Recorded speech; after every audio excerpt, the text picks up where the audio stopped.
एक आदमी ने एक बहुत ही खूबसूरत लड़की से शादी की। शादी के बाद दोनों की जिंदगी बहुत प्यार से गुजर रही थी। वह उसे बहुत चाहता था और उसकी खूबसूरती की हमेशा तारीफ किया करता था। लेकिन कुछ महीनों के बाद लड़की चर्मरोग से ग्रसित हो गई और धीरे धीरे उसकी खूबसूरती जाने लगी। खुद को इस तरह देख उसके मन में डर समाने लगा कि यदि वह बदसूरत हो गई तो उसका पति उससे नफरत करने लगेगा और वह उसकी नफरत बर्दाश्त नहीं कर पाएगी। इस बीच एक दिन पति को किसी काम से शहर से बाहर जाना पड़ा। काम खत्म कर जब वह घर वापस लौट रहा था, उसका हो गया में उसने अपनी दोनों आंखें खो दी। लेकिन इसके बावजूद भी उन दोनों की जिंदगी सामान्य तरीके से आगे बढ़ती रही। समय गुजरता रहा और अपने चर्मरोग के कारण लड़की ने अपनी खूबसूरती पूरी तरह गंवा दी। वह बदसूरत हो गई, लेकिन अंधे पति को इस बारे में कुछ भी पता नहीं था। इसलिए इसका उनके खुशहाल विवाहित जीवन पर कोई प्रभाव नहीं पड़ा।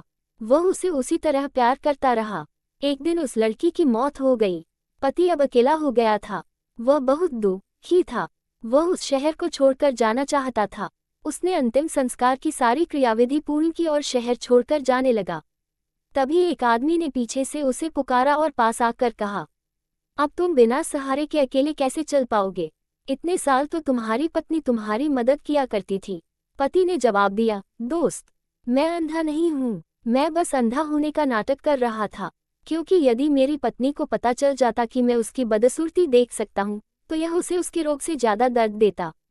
इसलिए मैंने इतने साल अंधे होने का दिखावा किया।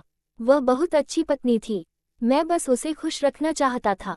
खुश रहने के लिए हमें भी एक दूसरे की कमियों के प्रति आंखें बंद कर लेनी चाहिए और उन कमियों को नजरअंदाज कर देना चाहिए।